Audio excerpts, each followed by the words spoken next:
Hello दोस्तों, कैसे हैं आप लोग। उम्मीद करते हैं आप लोग बहुत ही अच्छे होंगे, स्वस्थ होंगे, सुरक्षित होंगे। आज हम बात करने वाले हैं class 12th physics electric current नाम का चैप्टर, जिसमें आज का हमारा टॉपिक है सेलों का संयोजन। ये टॉपिक हम लोग लास्ट क्लास में देख चुके हैं श्रेणी क्रम संयोजन के रूप में। आज हम करने वाले हैं समांतर क्रम के रूप में।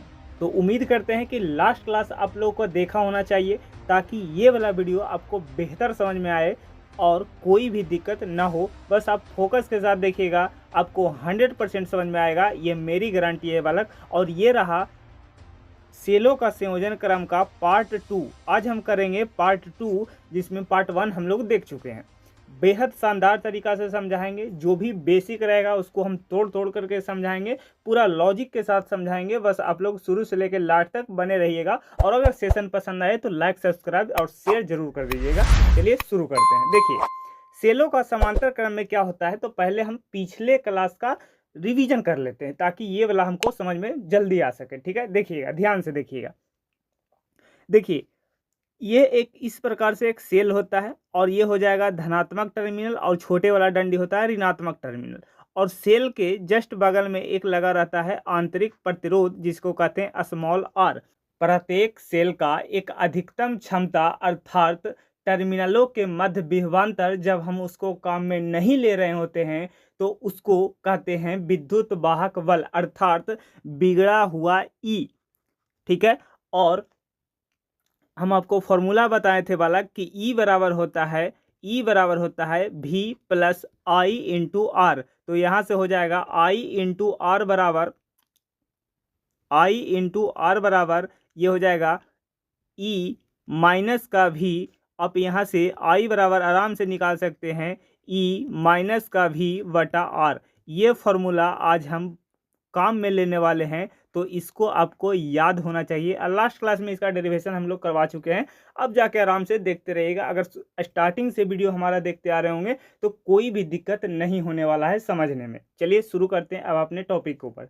देखिए, सेलों का समांतर क्रम में क्या होता है बालक, जो पहले समझाते हैं। देखिए, ये जो लिखा जाता है वो सेल और आंतरिक प्रतिरोध को एक ही में दिखाया जाता है। ठीक है, तो ये एक प्रॉपर एक सेल बनता है। तो ये सेल को जब हम, ये हो गया प्रथम सेल, मान लेते हैं कि ये हो गया हमारा प्रथम सेल, और ये हो जाएगा इसका धनात्मक टर्मिनल, ये हो जाएगा ऋणात्मक टर्मिनल। ठीक है, प्रथम सेल का धनात्मक टर्मिनल एक बिंदु से, और इसके जस्ट कौन लगा रहता है बालक, आंतरिक प्रतिरोध।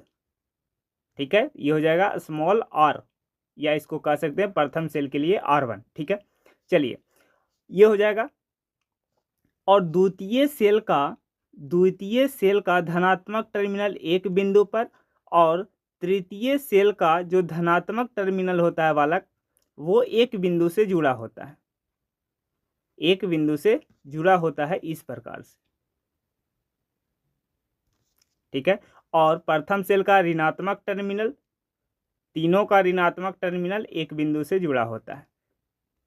तो इसको कहते हैं समांतर क्रम संयोजन। फिर से आपका डिफाइन करते हैं, देखिएगा, एक बार सुनिएगा, ध्यान से सुनिएगा। देखो, प्रथम सेल का धनात्मक टर्मिनल, द्वितीय सेल का धनात्मक टर्मिनल, और तृतीय सेल का धनात्मक टर्मिनल एक बिंदु पर, ये बिंदु को मान लीजिए x। ठीक है, और प्रथम सेल का ऋणात्मक टर्मिनल, द्वितीय सेल का ऋणात्मक टर्मिनल, और तृतीय सेल का ऋणात्मक टर्मिनल एक बिंदु पर होता है, इसको मान लेते हैं y। ठीक है, ये हो जाएगा प्लस माइनस। देखिए, ये आंतरिक प्रतिरोध है, तो ये हो जाएगा R1, ये हो जाएगा R2, और ये हो जाएगा R3। ठीक है, और हर एक सेल का एक अपना एक विद्युत वाहक बल होता है। ठीक है, तो इसको हम सूचित कर देते हैं E1 से, और इसको सूचित कर देते हैं E2 से, और इसको सूचित कर देते हैं E3 से। ठीक है, क्लियर है।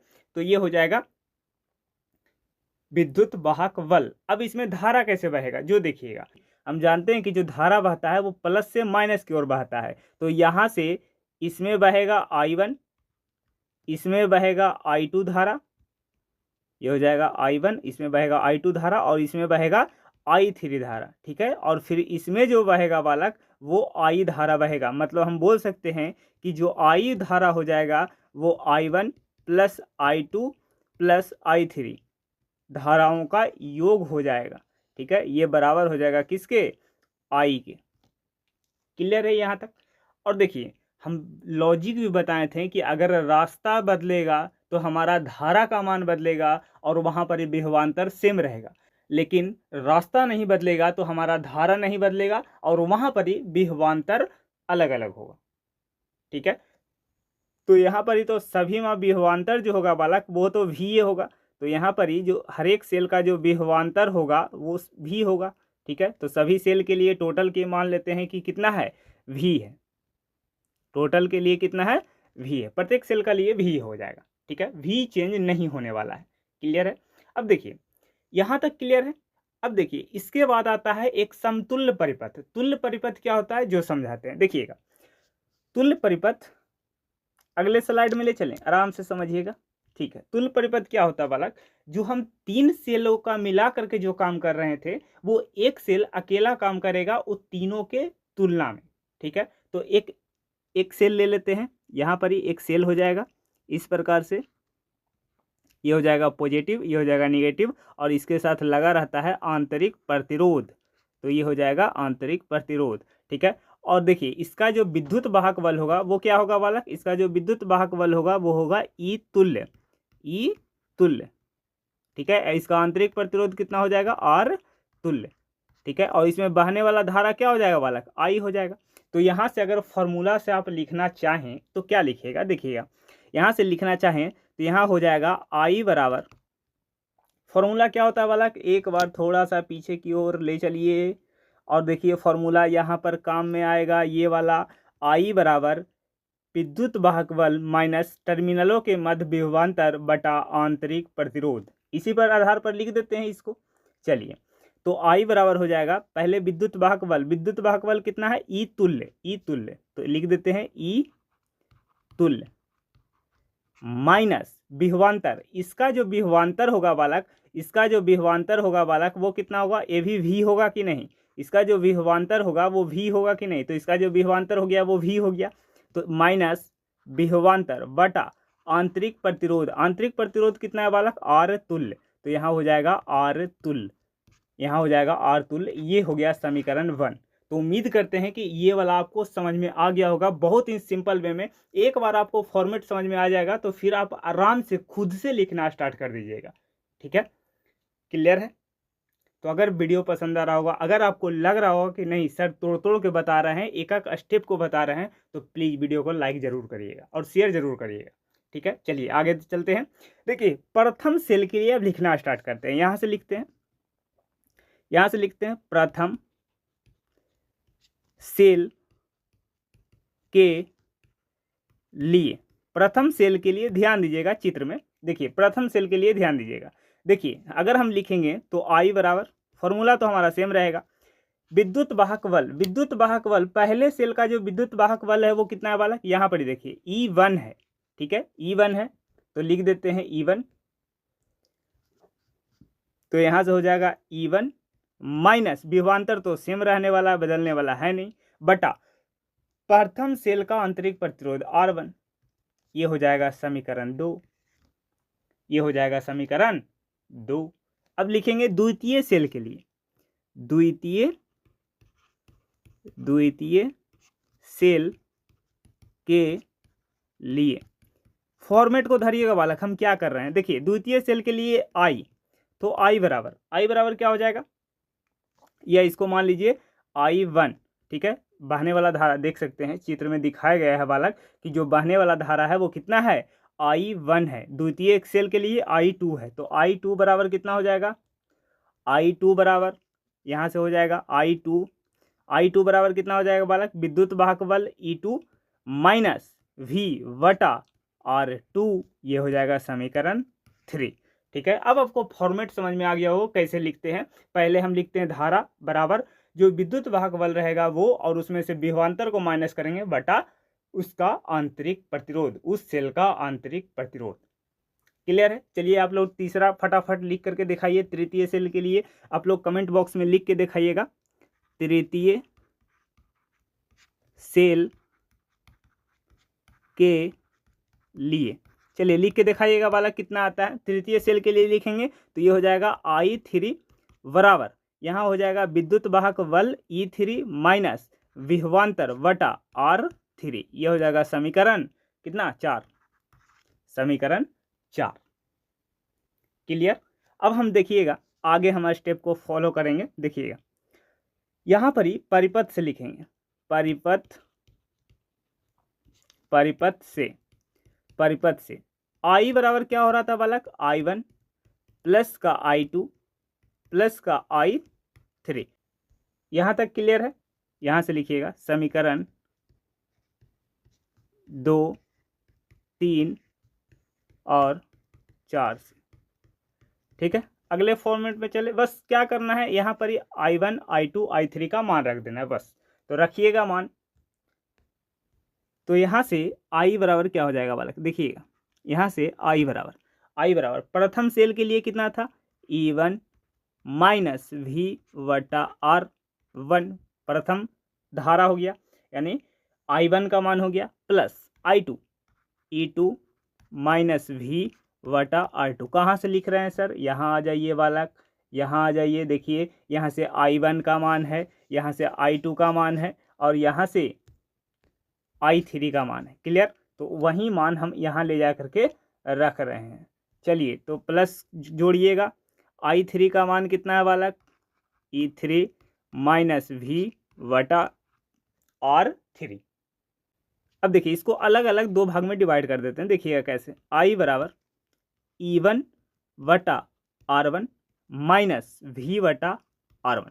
कोई दिक्कत है जी, नहीं। चलिए प्लस में तो प्लस में दीजिएगा, E2 बटा R2 माइनस V बटा R2, प्लस है तो प्लस देंगे, E3 माइनस E3 बटा R3 V बटा R3। कोई दिक्कत, कोई दिक्कत की बात नहीं। बस क्या किए हैं, इस समान को अलग अलग तोड़ करके लिख दिए हैं। अब देखिएगा यहाँ से I बराबर क्या हो जाएगा बालक, यहाँ से I बराबर हो जाएगा, इसको तो सेम रहने दीजिए, I वटा R1। देखिए प्लस में है तो इसको एक साइड कर देते हैं, तो प्लस वाला को एक साइड, E2 वटा R2 प्लस E3 बटा R3, E3 बटा R3। बस बेसिक मैथ है। और माइनस देखिएगा माइनस में लिख रहे हैं क्या बालक, माइनस में लिख रहे हैं V बटा R1 प्लस माइनस V बटा R2 माइनस V बटा R3। यहाँ से क्लियर है। देखिएगा बालक यहाँ पर ही जो है वो V तीनों में है, तो V को बाहर निकाल लेते हैं और माइनस में V निकालते हैं, तो ये तीनों प्लस में हो जाएगा। तो गौर से देखिएगा यहाँ पर ही, यहाँ पर गौर से देखिएगा, इसको I बराबर क्या हो जाएगा बालक, I बराबर E1 वटा R1, ये तो सेम रहेगा, E2 वटा R2 प्लस E3 वटा R3। थोड़ा सा मैथमेटिक्स है, आप लोग ध्यान दीजिएगा। ये हो गया। अब माइनस का अगर V को कॉमन ले लिया जाए तो क्या बच जाएगा अंदर, 1 वटा R1 प्लस का 1 वटा R2 प्लस का 1 वटा R3। यही बच जाएगा कि नहीं, सिंपल बात है कि हाँ सर यही बच जाएगा। ठीक है, इसको आप मान लीजिए समीकरण 5, समीकरण 1 व 5 से तुलना करने पर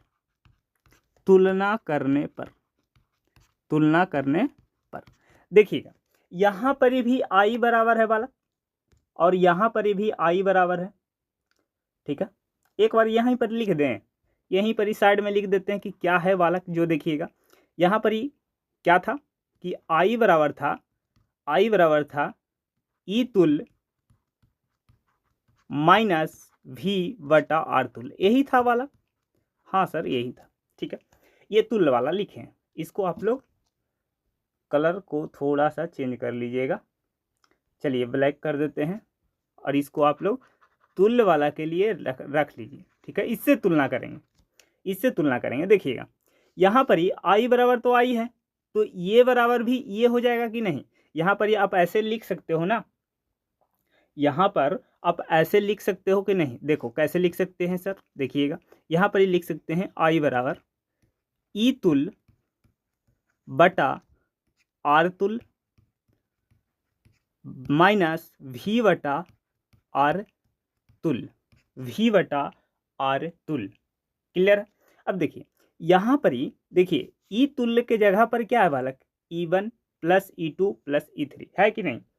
ठीक है, यहाँ पर ही ई तुल्य बटा आर तुल्य के जगह पर क्या है, E1 बटा R1, E2 बटा R2, E3 बटा R3। तो लिख दे, हाँ सर लिख दीजिए। तो यहाँ पर ही है ई तुल्य बटा आर तुल्य बराबर क्या है सर, E1 बटा R1 प्लस E2 बटा R2 प्लस E3 बटा R3।